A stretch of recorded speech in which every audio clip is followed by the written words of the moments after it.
Varicose vein വന്നവർക്ക് ഈ varicose വെയിനിൻ്റെ ബുദ്ധിമുട്ടുകൾ നമുക്ക് പൂർണ്ണമായിട്ടും മാറ്റിയെടുക്കാൻ പറ്റും. ഇന്നത്തെ വീഡിയോയിൽ ഞാൻ സംസാരിക്കാൻ പോകുന്നത് ഈ വെരിക്കോസ് വെയിൻ കാരണം ഉണ്ടായിട്ടുള്ള വേദന, കടച്ചിൽ, ചൊറിച്ചിൽ, അതുപോലെ ഈ വെരിക്കോസ് വെയിൻ ക്രോണിക് സ്റ്റേജായിട്ട് മാറി അൾസറായിട്ട് മാറിയവർ, ഇതൊക്കെ മാറ്റാൻ വേണ്ടിയിട്ട് എന്തൊക്കെ കാര്യങ്ങളാണ് ശ്രദ്ധിക്കേണ്ടത്, ഇതിനെക്കുറിച്ചുള്ളൊരു ഡീറ്റെയിൽഡ് വീഡിയോ ആണ് ഞാൻ സംസാരിക്കാൻ പോകുന്നത്. ഞാൻ doctor Ashna's wellness clinic, Koothuparamba, Pilathara. നമ്മളെ കാലുകളിലുള്ള വെയിൻ അത് വീർത്ത് തടിച്ച് പിണഞ്ഞു കിടക്കുന്നത് പോലെ കാണുന്ന ഒരവസ്ഥയാണ് വെരിക്കോസ് വെയിൻ എന്ന് പറയുന്നത്. ശരിക്കും നമ്മുടെ ശരീരത്തിലെ ഹൃദയത്തിൽ നിന്നും സ്വീകരിച്ചിട്ടുള്ള ഓക്സിജൻ അടങ്ങിയിട്ടുള്ള ബ്ലഡ് നമ്മുടെ ശരീര അവയവങ്ങളിലേക്കൊക്കെ കൊടുത്തതിന് ശേഷം ഇത് തിരിച്ച് നമ്മുടെ കാല് വഴി നമ്മൾ ഹൃദയത്തിലോട്ടേക്ക് എത്തിക്കുന്നുണ്ട്. ഈ കാല് വഴി ഹൃദയത്തിലോട്ടേക്ക് എത്തിക്കുന്ന രക്തക്കുഴലുകളിലാണ് ഈ ഒരു വെരിക്കോസ് വെയിൻ കണ്ടുവരാറുള്ളത്. ഈ രക്തക്കുഴലുകളെയാണ് വെയിൻ അല്ലെങ്കിൽ സിരകളെന്ന് പറയുന്നത്. അപ്പോൾ ഈ വെയിനിൽ ശരിക്കും നമ്മളെ ശരീരത്തിൽ ഈ താഴോട്ടേക്ക്, അതായത് ഹൃദയത്തിൽ നിന്നും അവയവങ്ങളിലോട്ടേക്ക് ബ്ലഡ് എത്തിക്കാൻ വേണ്ടി ഗ്രാവിറ്റീൻ്റെ സപ്പോർട്ട് മതിയാകും. പക്ഷേ തിരിച്ച് കാലുകളിൽ നിന്നും നമ്മളെ ഹൃദയത്തിലോട്ടേക്ക് ബ്ലഡ് എത്തിക്കണമെങ്കിൽ മസിൽ പമ്പിങ് ആക്ഷൻ സപ്പോർട്ടാണ് ഏറ്റവും കൂടുതൽ ഉണ്ടാകുക. അതായത് കാലുകളിലുള്ള മസിൽസ് ഇങ്ങനെ അമർന്ന് ആ ബ്ലഡ് മുകളിലോട്ടേക്ക് എത്തിക്കണം, എങ്കിലേ നമ്മളെ ഹൃദയത്തിലോട്ടേക്ക് ബ്ലഡ് കിട്ടുള്ളൂ. ഇതാണ് ശരിക്കും സർക്കുലേഷനായിട്ട് നമ്മളെ ബോഡിയിൽ നടക്കുന്നത്. അപ്പോൾ ഈ വെയിനിൻ്റെ ഉള്ളിൽ ഒരു വാൾവ് ഉണ്ട്. അതായത് ഈ വെയിൻ വഴി അശുദ്ധ രക്തമാണ് നമ്മളെ ഹൃദയത്തിലേക്ക് എത്തിക്കുന്നത്. അപ്പോൾ ഈ അശുദ്ധ രക്തം മുകളിലോട്ടേക്ക് പോയി കഴിഞ്ഞാൽ അത് താഴോട്ടേക്ക് വീഴാതിരിക്കാൻ വേണ്ടി അവിടെ ഇത് തടഞ്ഞു നിർത്തുന്ന ഒരു വാൾവ് ഉണ്ട്.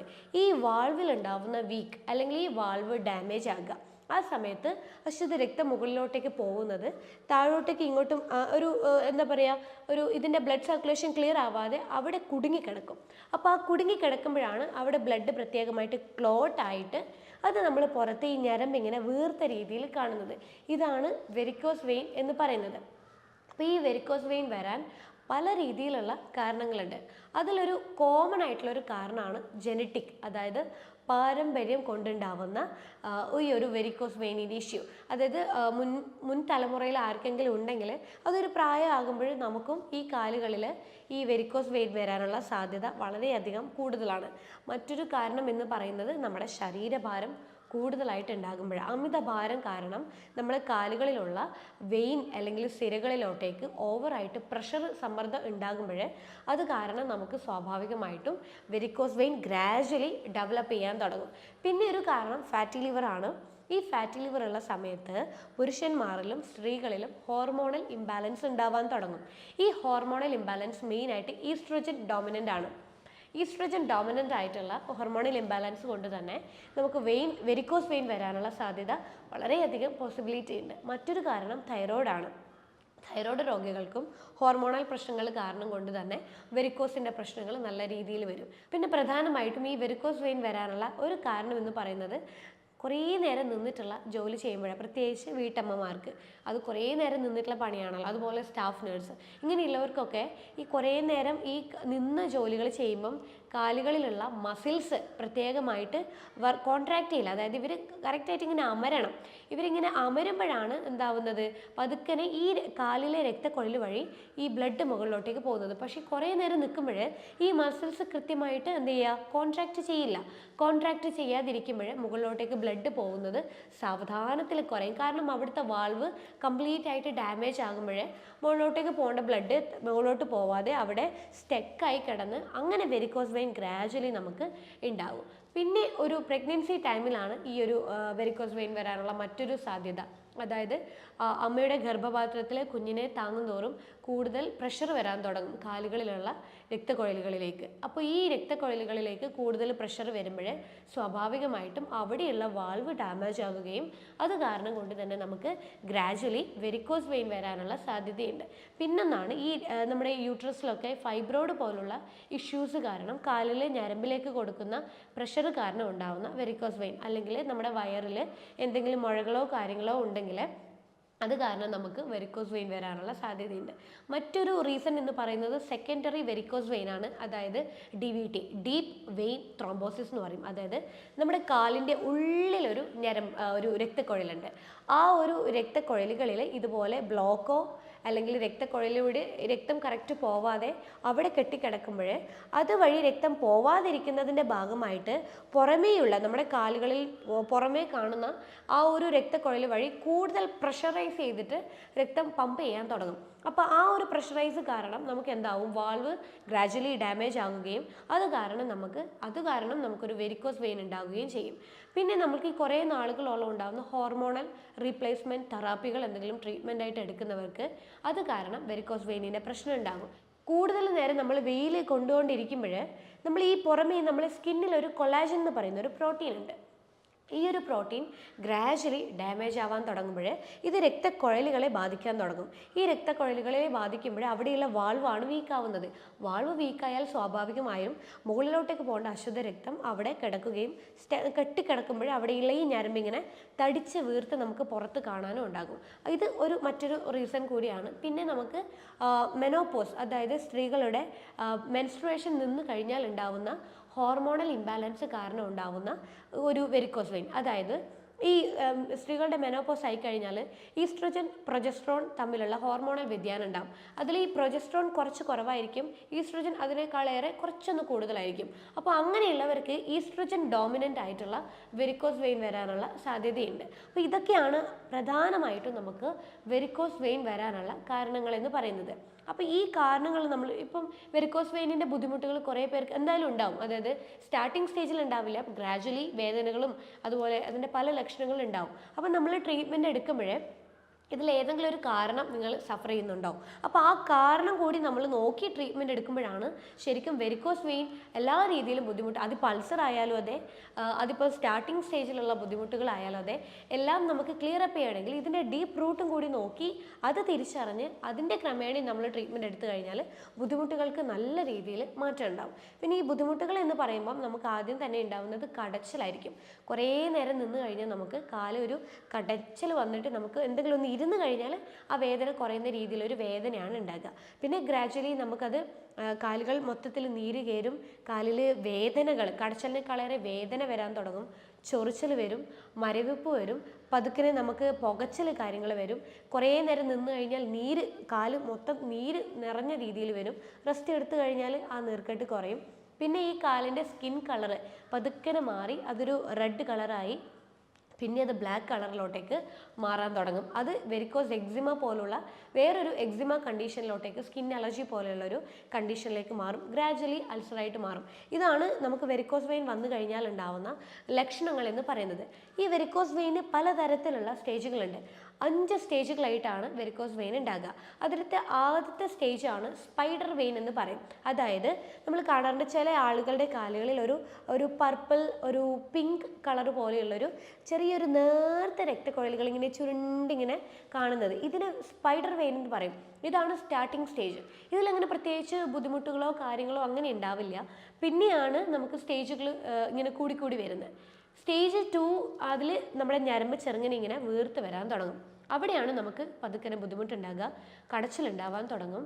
ചിലർക്ക് ചൊറിച്ചിൽ അതുപോലെ നീർക്കെട്ടൊക്കെ പതുക്കനെ സ്റ്റാർട്ട് ചെയ്യാൻ തുടങ്ങും. സ്റ്റേജ് 3യിൽ ഈ ഒരു ഞരമ്പ് കുറച്ചുകൂടെ നന്നായിട്ട് പുറത്തോട്ടേക്ക് കാണാനുണ്ടാവും. നീര് നന്നായിട്ട് കൂടാൻ തുടങ്ങും. കുറേ നേരം നിൽക്കുമ്പോൾ കാല് ഒട്ടാകെ നീര് കയറി നമുക്ക് ഭയങ്കര കടച്ചിലായിട്ടുണ്ടാവും. റെസ്റ്റ് എടുക്കുമ്പോൾ ആ കാലിൻ്റെ നീർക്കെട്ട് കംപ്ലീറ്റ് ആയിട്ട് കുറയാൻ തുടങ്ങും. സ്റ്റേജ് 4ൽ നമുക്ക് കാലിൻ്റെ കളർ മാറാൻ തുടങ്ങും.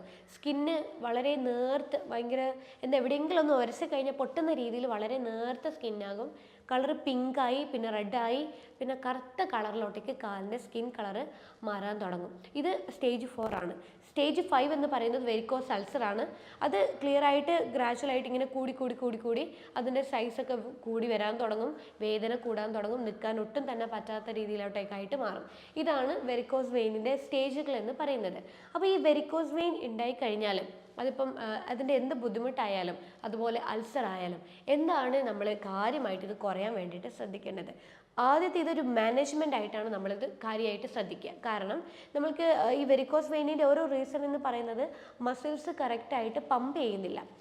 മസിൽ ആക്ഷൻ കറക്റ്റായിട്ട് കിട്ടിക്കഴിഞ്ഞാൽ മാത്രമേ ബ്ലഡ് കൃത്യമായിട്ട് മുകളിലോട്ടേക്ക് നമ്മുടെ ഹൃദയത്തിലോട്ടേക്ക് പമ്പ് ചെയ്തെത്തും, അതും അശുദ്ധ രക്തം.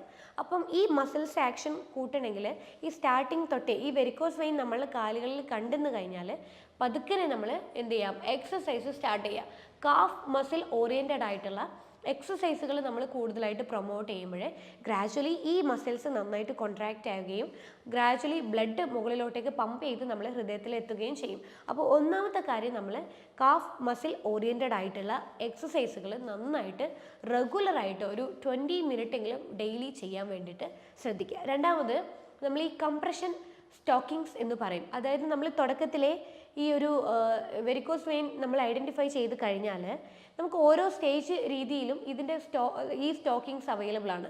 അത് നമ്മൾ റെഗുലറായിട്ട് നമ്മൾ യൂസ് ചെയ്യുവാണെങ്കിൽ നമുക്ക് ഇതിൻ്റെ കോംപ്ലിക്കേഷൻ നമുക്ക് പ്രിവെൻറ്റ് ചെയ്യാൻ പറ്റും. സ്റ്റേജ് കൂടുന്നത് നമുക്ക് പ്രിവെൻറ്റ് ചെയ്യാൻ പറ്റും. നീർക്കെട്ട് കൂടുന്നത് നമുക്ക് ഒഴിവാക്കാൻ പറ്റും. അപ്പോൾ നമ്മൾ റെഗുലറായിട്ട് കംപ്രഷൻ സ്റ്റോക്കിങ്സ് പകൽ സമയങ്ങളിൽ യൂസ് ചെയ്യുക. പക്ഷേ ആദ്യത്തെ ഒരാഴ്ചത്തോളം ഇതിൻ്റേതായിട്ടുള്ളൊരു ബുദ്ധിമുട്ടുണ്ടാവും, ചൊറിച്ചിലുണ്ടാവും, ചിലർക്ക് ഭയങ്കര ഇറിറ്റേഷൻ ഉണ്ടാവും. കുറേ പേഷ്യൻസ് എന്നോട് പറഞ്ഞിട്ടുണ്ട് ഇത് ഇടാൻ പറ്റുന്നില്ല, ഭയങ്കര ബുദ്ധിമുട്ട്, ചൊറിച്ചിലുണ്ട്, പിന്നെ നീരൊക്കെ കയറുന്നു. പക്ഷേ അത് ആദ്യത്തെ കുറച്ച് നാളുകളേ ഉണ്ടാവുള്ളൂ. ആ ഒരാഴ്ച കഴിഞ്ഞാൽ ആ സോക്സുമായിട്ട് നമ്മൾ കാല് കംഫർട്ടബിൾ ആയിട്ട് മാറും. അപ്പോൾ ഇത് ഇട്ട് നമ്മൾ പണികൾ എടുക്കുകയാണെങ്കിൽ യാതൊരു രീതിയിലും കടച്ചിലോ കാര്യങ്ങളോ കോംപ്ലിക്കേഷനോ ഇല്ലാതെ നമുക്ക് മുന്നോട്ട് കൊണ്ടുപോകാൻ പറ്റും.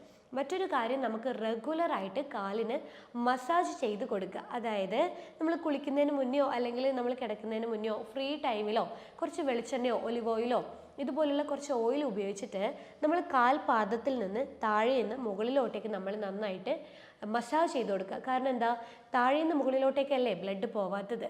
അതുകൊണ്ട് തന്നെ താഴേന്ന് മുകളിലോട്ടേക്കായിട്ട് നമ്മൾ മസാജ് ചെയ്യുക. മുകളിൽ നിന്ന് താഴോട്ടേക്ക് ഒരിക്കലും മസാജ് ചെയ്യരുത്. താഴേന്ന് കാൽപാദം തൊട്ടിട്ട് മുകളിലോട്ടേക്ക് നമ്മൾ എന്ത് ചെയ്യുക, മസാജ് ചെയ്ത് കൊടുക്കുക.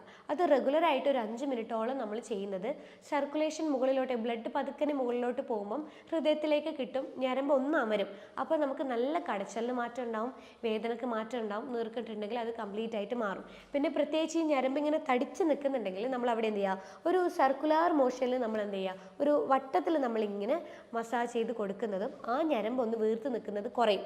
അതേ കണക്കിന് നമ്മൾ ബ്ലഡ് മുകളിലോട്ടേക്ക് പോകാനും വേണ്ടിയിട്ട് സഹായിക്കും.